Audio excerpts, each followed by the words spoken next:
ఏమిటి? అమరావతికి ప్రపంచ బ్యాంకు అప్పు 6,750 కోట్లు ఇవ్వడానికి ఆమోదం తెలిపింది. అప్పులు, ప్రపంచ బ్యాంకు అప్పులు వరుసగా. నిన్న వాస్తవానికి రాష్ట్ర కేబినెట్ భేటీ జరిగితే చాలా మంది ఆశించింది ఏంటంటే, రాష్ట్ర కేబినెట్ భేటీ జరిగినప్పుడు ఖచ్చితంగా ఎన్నికల్లో చంద్రబాబు ప్రభుత్వం ఇచ్చినటువంటి హామీల మీద చర్చిస్తారు.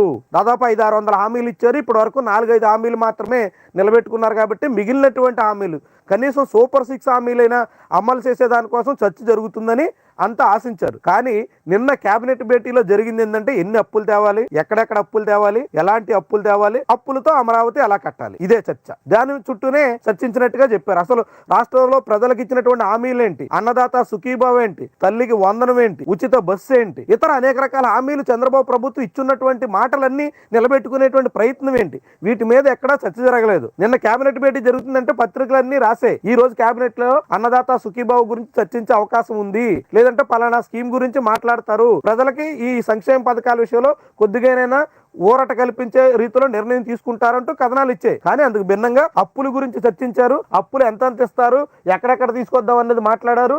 ఆ అప్పుల విషయాన్ని ప్రధానంగా నిన్న చర్చించి నిర్ణయం తీసుకున్నారు. మరొక 17,000 కోట్ల రూపాయల అప్పులకి నిన్న ఆమోదం తెలిపారు.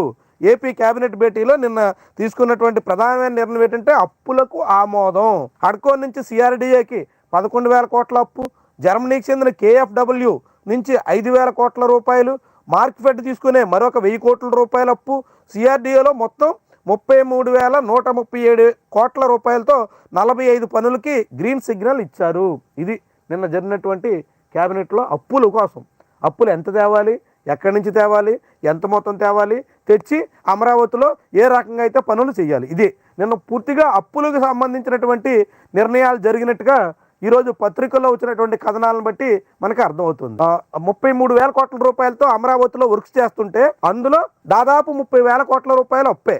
చూసారా, అడ్కో నుంచి 11,000 కోట్లు, జర్మన్ బ్యాంకు కేఎఫ్డబ్ల్యూ నుంచి 5,000 కోట్లు, 16,000 కోట్ల రూపాయలు ఇక్కడే. అదేవిధంగా ప్రపంచ బ్యాంకు, ఆసియన్ డెవలప్మెంట్ బ్యాంక్ నుంచి 13,500 కోట్లు, కేంద్ర ప్రభుత్వం ఇచ్చేటువంటి 1,500 కోట్లు, ఎంత కలిపి 31,000 కోట్ల రూపాయల అప్పులతో అమరావతి పనులకు శ్రీకారం చుడుతున్నారు. ఇంత పెద్ద మొత్తం అప్పులు తీసుకొస్తున్నటువంటి వేళ కేంద్ర ప్రభుత్వం ఇస్తుంది ఎంత తెలుసా? 1,500 కోట్లు. అప్పులు 30,000 కోట్ల రూపాయలు తెస్తుంటే అందులో 1,500 కోట్లు 5% కేంద్ర ప్రభుత్వం అమరావతి రాజధాని నిర్మాణానికి ఇస్తుంది.